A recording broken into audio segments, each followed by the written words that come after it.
Bueno, ¿cómo les va? Buenas tardes. Tengo un reflejo ahí terrible. Está bastante fuera de foco. No sé si es. Vamos a parar esto un cachito, a ver. Bueno, ¿cómo les va? Buenas tardes. Bienvenidos y bienvenidas. Ahí creo que ya estamos grabando. Vamos a hacer lo que les había prometido la semana pasada, que era como hacer un cierre, sobre todo del módulo 9, en el cual trabajamos como dos temas importantes, ¿no? Ahí tenemos el texto que habla sobre Guerra Fría de Hoffman y también el texto de Perren que habla acerca de los años dorados, de manera que este tema o estos temas vinculados que nos hablan fundamentalmente de la segunda mitad del siglo XX, post Segunda Guerra Mundial, son los que vamos a abordar en este módulo 9 de la materia, digamos, ¿no? Entonces, presten atención, sobre todo para ir siguiendo en este punteo que hacemos, en esta especie de ordenamiento de la lectura de ese material para que les resulte un poco más llevadero, ¿no? Más ordenado. Primero y principal, tratar de conceptualizar qué representó la salida del conflicto de la Segunda Guerra Mundial, que a diferencia de lo que va a suceder con la salida de la Primera Guerra Mundial, recordarán ustedes, estamos hablando sobre todo de lo que se conoce como la salida de Versalles, ¿no? Ese tratado de Versalles que deja en una posición absolutamente incómoda, humillante a Alemania, va a ser de un nivel de tensión muy fuerte durante ese periodo de entreguerra, que sin lugar a dudas va a terminar derivando en el inicio del segundo conflicto bélico mundial. Bueno, a la salida de esta segunda guerra, que charlábamos la semana pasada, la realidad es que el clima va a ser distinto, digamos, ¿no? Es decir, va a ser un clima de ordenamiento de la política internacional mucho más estable que en la Primera Guerra Mundial, ¿no? Hay un principio de orden más estable, por lo menos para tener en cuenta como un dato más importante. Otro dato es en algún punto la derrota en Europa del fascismo, digamos, ¿no? ¿Se acuerdan? Crecimiento que había tenido el fascismo durante la Segunda Guerra Mundial de la mano de Mussolini, de la mano de Hitler, de la mano de Stalin, el propio Francisco Franco en Alemania, ¿no? Bueno, ¿no? El fascismo tuvo, como lo analizamos bien en detalle, un papel preponderante durante el segundo conflicto bélico mundial. Bueno, de algún modo la derrota del fascismo es otro de los puntos importantes. Y el tercer punto, que nos sitúa de cabeza en lo que Hobsbawm llama la Guerra Fría, es, sin lugar a dudas, la emergencia o la construcción de un mundo bipolar. Por un lado, el universo comunista, digamos, ¿no? Encabezado por la Unión Soviética, basado en una planificación económica muy fuerte y sobre todo con esta idea del igualitarismo, ¿no? Me parece que son como los ejes fundamentales de ese bloque al cual se van a ir sumando con el correr de los años diferentes potencias y países de todo el mundo. Y por otro lado, encabezado por Estados Unidos, el bloque capitalista, digamos, ¿no? Cuya matriz está amparada en la economía de tipo liberal, ¿no? Economía capitalista liberal. Me parece que ahí hay un dato no menor, importante para tener en cuenta. A modo de base, ese sería el panorama con el cual nos encontramos a la salida de la Segunda Guerra Mundial. Una estabilidad en términos de política internacional distinta y mucho más sostenida que en la Primera Guerra Mundial, la derrota del fascismo y podríamos decir la emergencia de dos bloques claramente identificados y que se repelen, como son el comunismo y el capitalismo, ¿no? El mundo bipolar, encabezado por Estados Unidos, un occidente con una economía de tipo liberal y un oriente comunista, básicamente con esta idea de la economía de planificación y la idea del igualitarismo, ¿no? Bueno, tengamos en cuenta como dato histórico que Estados Unidos va a encabezar a partir de la post-Segunda Guerra Mundial lo que conocemos como el Plan Marshall, que es un plan de inversión y de inyección financiera muy fuerte para la reconstrucción de las potencias que habían participado, por supuesto, del lado de los aliados, en la recuperación de esas potencias democráticas, liberales, capitalistas, etcétera, ¿no? Es un dato que Hobsbawm no profundiza en él, pero sí lo marca como un dato importante, ¿no? El Plan Marshall. Bueno, entonces, creo que y esto Hoffman lo nombra, ¿no? El elemento visual más importante o icónico, simbólico de esa posguerra es, sin duda, el muro de Berlín. Esa división real, concreta, tangible que se produce separando a Berlín en una Berlín capitalista y en una Berlín occidental, o en una Alemania capitalista y en una Alemania occidental, que queda separada por unos cuantos kilómetros de muro que no van a permitir el paso de occidente a oriente, digamos, ¿no? Bueno, es una expresión hasta la caída del muro en 1989, que coincide prácticamente con la desaparición de la Unión Soviética y la caída o la derrota, si se quiere, del bloque comunista. Pero bueno, lo particular, y ya metiéndonos en el análisis que hace Hobsbawm de la Guerra Fría, son algunos datos para tener en cuenta. Primero y principal, que ustedes lo tienen que comprender, entender que Hobsbawm divide a la Guerra Fría en tres etapas, ¿no? O sea, no, esto lo digo para que lo tengan en cuenta a la hora de poder conceptualizar el proceso. No es describir la Guerra Fría de manera general, sino pensarlo en términos teóricos, en términos conceptuales y en términos históricos en tres grandes etapas, que ahora las vamos a conceptualizar.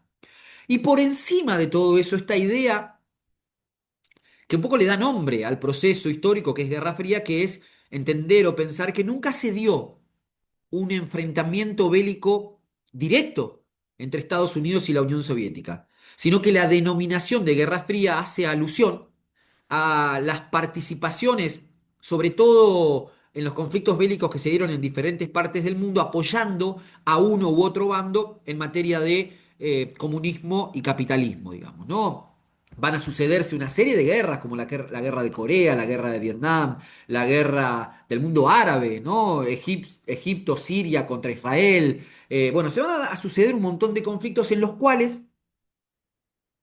Estados Unidos y la Unión Soviética van a apoyar de manera indirecta, pero no van a participar ni van a ser ellos los que van a chocar de manera directa. Eso como un dato importante. Es más que nada la Guerra Fría, y acá hay una suerte de definición, una puja de carácter ideológico, ¿no? Ambos países van a intentar imponer su mirada de mundo ideológica, comunista, capitalista, y eso se va a traducir en una serie de acciones a escala planetaria, a escala global, que van a ir ganando aliados y enemigos a lo largo de la segunda mitad del siglo XX.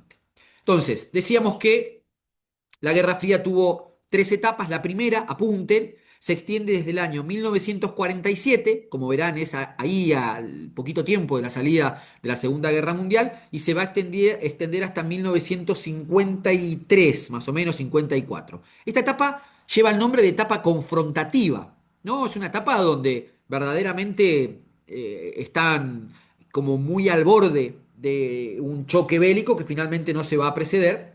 Una de las características más importantes es la doctrina Truman, que lleva adelante el presidente norteamericano Truman, que lo que define o lo que propone o lo que escribe es muy provocador, ¿no? O sea, lo que dice Truman en ese documento es que Estados Unidos se reserva el derecho de intervenir militarmente en algún país democrático que vea interferido sus intereses nacionales, digamos, ¿no? O su seguridad nacional. En una clara y única alusión a la incursión de la Unión Soviética en términos invasivos en cualquiera de estos países. Esa doctrina, Truman, concretamente fue el apoyo de Estados Unidos con un documento que generó una alta tensión a nivel internacional. También se va a producir la guerra de Corea, que es como el primer espacio donde van a dirimir o a chocar tanto la Unión Soviética con la zona comunista coreana, como Estados Unidos con la zona capitalista coreana, digamos, ¿no? Ahí se da ese evento importante en esta etapa confrontativa, al que le podemos agregar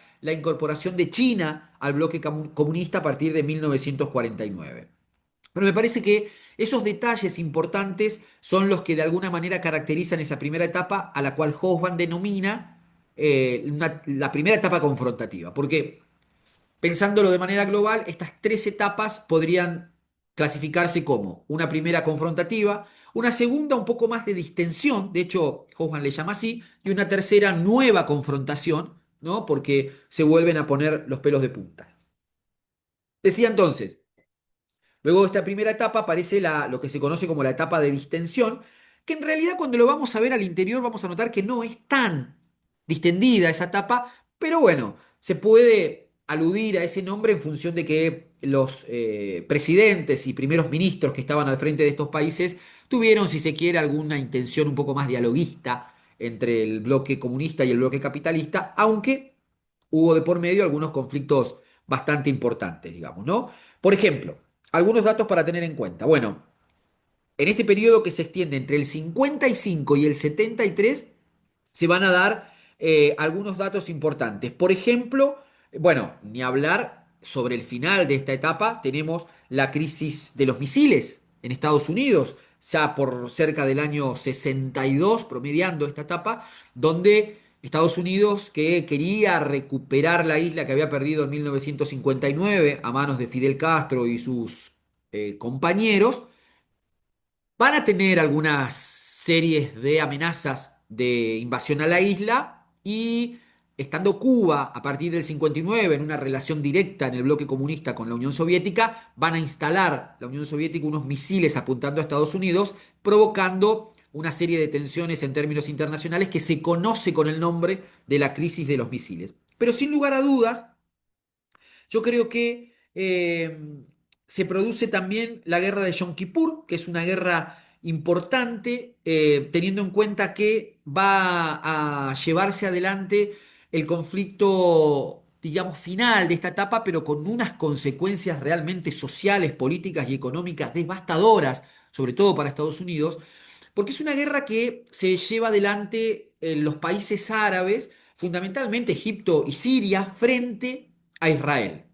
Estados Unidos toma partido del lado de Israel y entonces, como ustedes saben, en los países árabes están las reservas de hidrocarburos más grandes del mundo. De manera que se produce, a modo de revancha por ese apoyo que le brinda Estados Unidos a Israel en la guerra, los países árabes van a realizarle un fuerte boicot a Estados Unidos, elevando el precio del barril de crudo en un 400% de aumento, digamos, lo cual genera una escalada fenomenal con un nivel de inflación tremendo que detiene prácticamente el consumo, la producción. Recuerden ustedes que es a partir de 1850 y en adelante donde el crecimiento industrial de Estados Unidos mantiene niveles súper sostenidos de crecimiento, liderando obviamente Estados Unidos la balanza internacional, digamos, ¿no? Siendo país productor de materias primas, principal comprador, principal industrializador. Bueno, en ese circuito se va a producir lo que se llama la crisis del petróleo, que es precisamente esto, ¿no? Un aumento que detiene o produce un daño muy fuerte a la economía internacional norteamericana, con un aumento muy grande y con consecuencias sociales muy, pero muy importantes, ¿no? De manera que esa batalla que se produce en 1972 en Yom Kippur es la batalla de los países árabes contra Israel y va a derivar con la crisis del petróleo en 1973, que le pone fin, de alguna manera, a la etapa de distensión, que es la segunda etapa que veníamos mencionando, e inaugura la tercera etapa, que es la etapa de nueva confrontación. Antes de eso, quiero decir que en esa etapa del medio está, un poco compartida con la primera, la larga y sostenida guerra de Vietnam, ¿no? Que de alguna manera es una mancha que tiene Estados Unidos porque es una derrota que lleva adelante, con lo cual no podemos minimizarla. Y en la etapa 3 de la Guerra Fría se produce lo que se llama la nueva confrontación, y esto tiene que ver sobre todo con la llegada al poder de algunos perfiles sumamente duros y conservadores, como son Margaret Thatcher en Gran Bretaña y Ronald Reagan en los Estados Unidos. Esta es la etapa final del proceso que de alguna manera, como siempre, tiene algunos hitos de los cuales podríamos mencionar, sobre todo y en primer lugar, la cumbre de Reykjavik, que esto es en Finlandia, y es una reunión que van a llevar adelante Ronald Reagan, presidente de los Estados Unidos, con Mikhail Gorbachev. De alguna manera, presintiendo o adelantando lo que va a ser la disolución final de la Unión Soviética e el ingreso prácticamente obsceno de la Unión Soviética al capitalismo a partir de 1991. Como les decía recién, hay un antecedente en 1989 con la caída del muro de Berlín y en 1991 se materializa, yo creo que el ingreso de la perestroika, que fue una política económica de Mikhail Gorbachev, habilita, ¿no? O da por cerrada, por lo menos en materia económica, el ingreso de la Unión Soviética al capitalismo, la disolución de la Unión de Repúblicas Socialistas Soviéticas en un montón de países más chiquitos y se puede decir la derrota en esta guerra fría del bloque comunista a manos del bloque capitalista, ¿no? Termina con la caída de la Unión Soviética. Tenemos entonces en la tercera etapa la cumbre de Reykjavik en 1986, reunión clave entre Mikhail Gorbachev y Ronald Reagan, en la que se anticipa un poco la entrega y el ingreso de la Unión Soviética al capitalismo. Tenemos la caída del muro en 1989 y finalmente la disolución de la Unión Soviética en 1991. Yo creo que a grandes rasgos ustedes después deberán cargar ahí de mayor contenido, ¿no? Sostener estos argumentos, pero me parece que esa es la hoja de ruta para poder abordar el texto de Hoffman que se llama precisamente Guerra Fría y que ordena este proceso histórico en estos tres grandes momentos o claves. Por un lado. Por otro lado, hablar de los años dorados, ¿no? Los años dorados van de la mano, sobre todo ustedes lo van a encontrar con mucho detalle en el texto de Joaquín Perren, donde un poco lo que se desarrolla es... bueno, pero miren, antes que eso vamos a compartir un videito que cuenta un poco los años dorados y cuando venimos les cuento un poco más apostillas del texto de Joaquín, así no me olvido después de compartirles ese video. Déjenme ver si lo encontramos acá.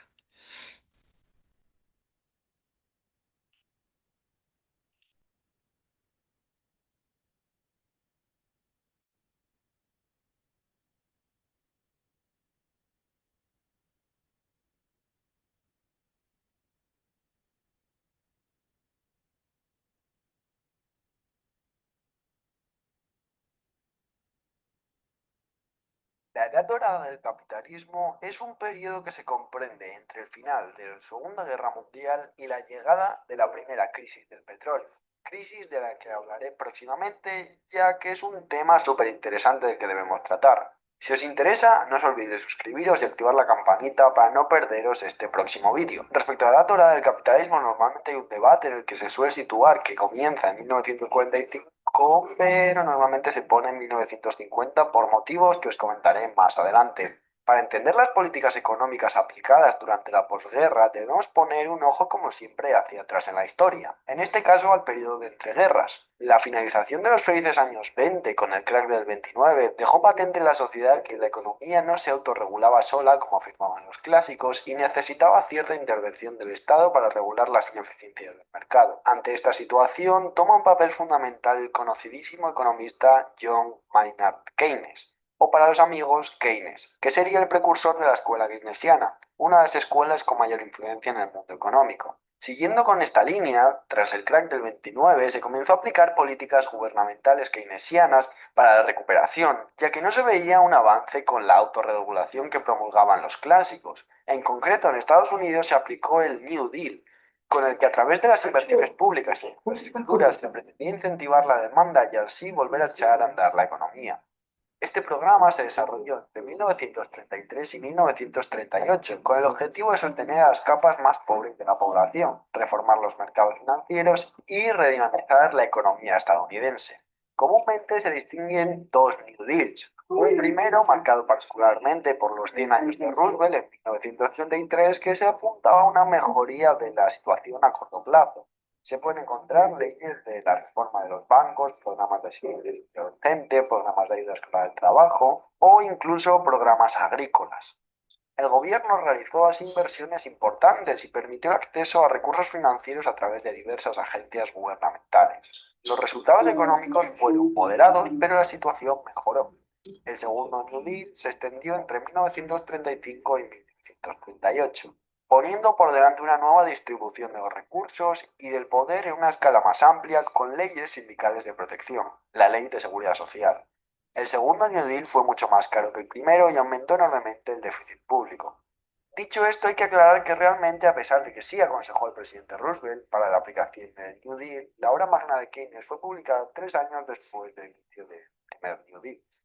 Tras todo esto y a través del Tratado de Bretton Woods en 1944, un año antes de que acabase la Segunda Guerra Mundial, se marcaron las líneas que seguiría la economía capitalista durante este periodo, haciendo hincapié en la cooperación de los países y el comercio internacional, tratando de que se pasase de una política proteccionista vivida durante el periodo entre guerras a una política librecambista.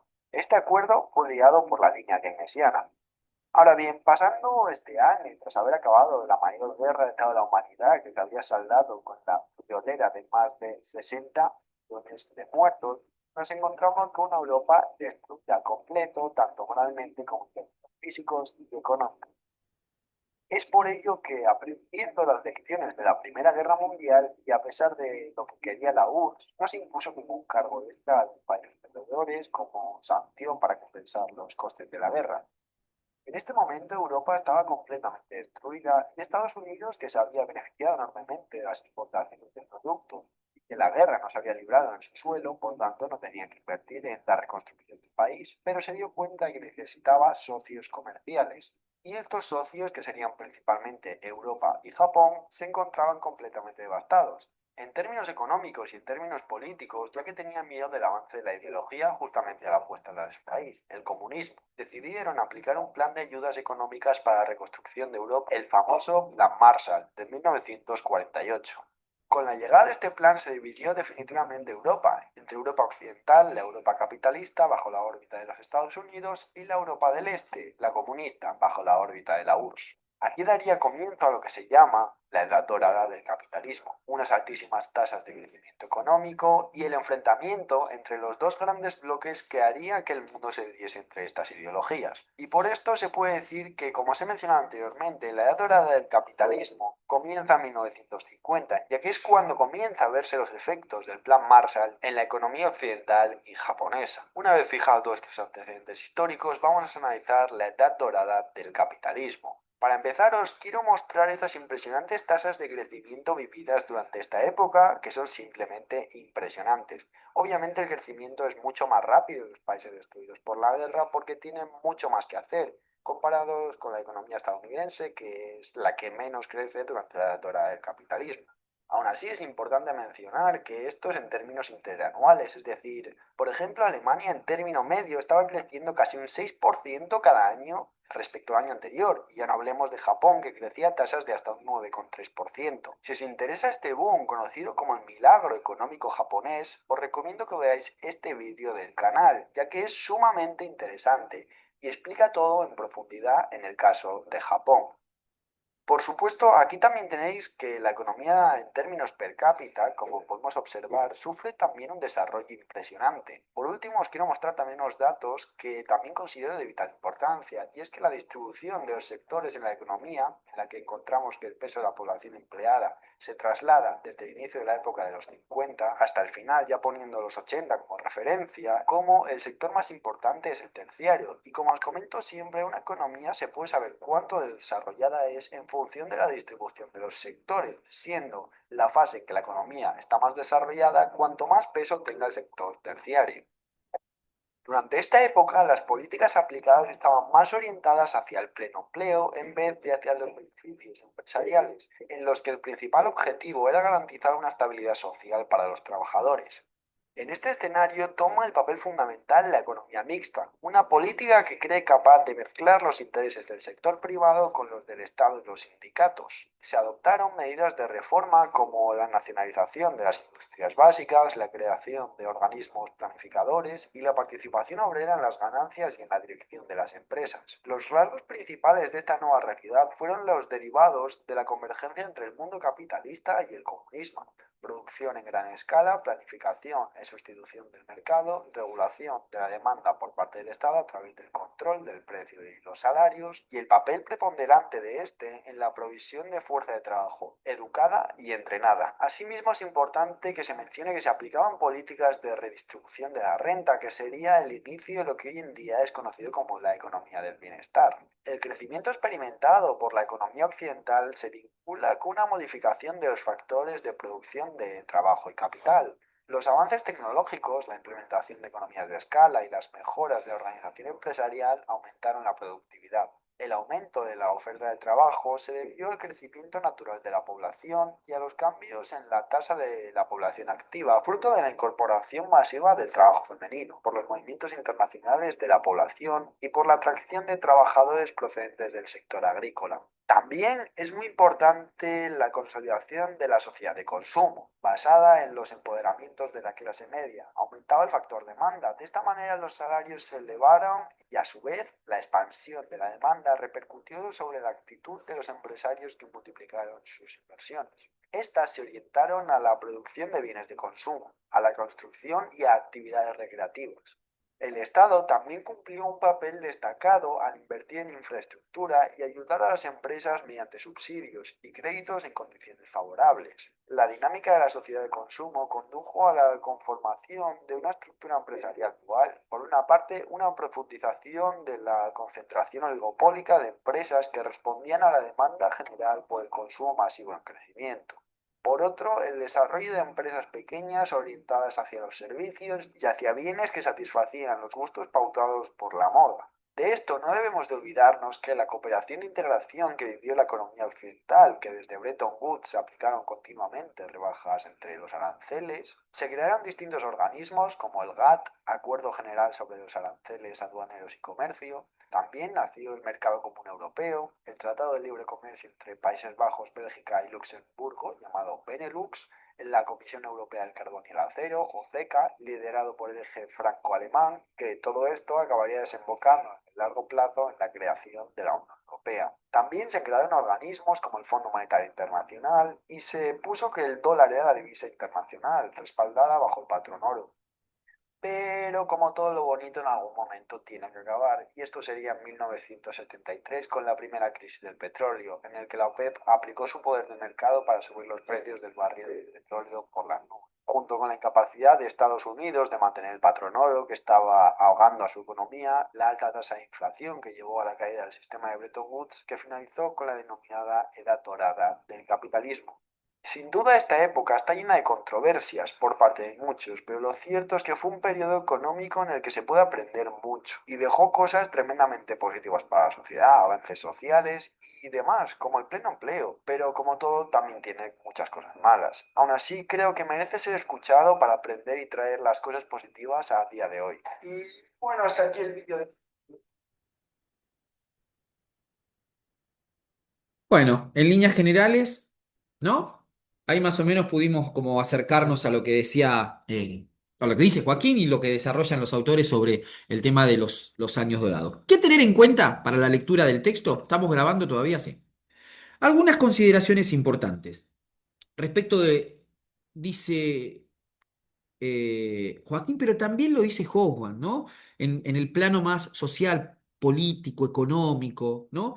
Tener en cuenta que a diferencia de lo que sucede a la salida o en el primer conflicto bélico, en la Primera Guerra Mundial, donde Estados Unidos, digamos, tiene la particularidad de no querer involucrarse demasiado, en la Segunda Guerra Mundial se extiende de alguna manera mucho más global. Hay por lo menos tres elementos centrales a considerar en la lectura de los años dorados. Primero, podríamos llamar la universalización del modelo norteamericano. ¿No? Lo hemos hablado en clase, es decir, ese modelo que hoy para nosotros es habitual, bueno, tiene su punto de origen a partir de la segunda revolución industrial y se va a extender durante todo el siglo XX. Estoy hablando de fundamentalmente del modelo fordista como modelo de trabajo, de organización de lo laboral, de la empresa, ¿no? Del modelo industrial fordista, la cinta transportadora, los aportes de Taylor, bueno, ese modelo norteamericano exportado al mundo y consolidado en la post Segunda Guerra Mundial. Y como otro elemento importante también, este concepto o esta noción del consumo, ¿no? De que para que una economía funcione es importante tener alto consumo en las clases obreras proletarias o en las clases más bajas. Primer elemento clave entonces, la universalización del modelo norteamericano.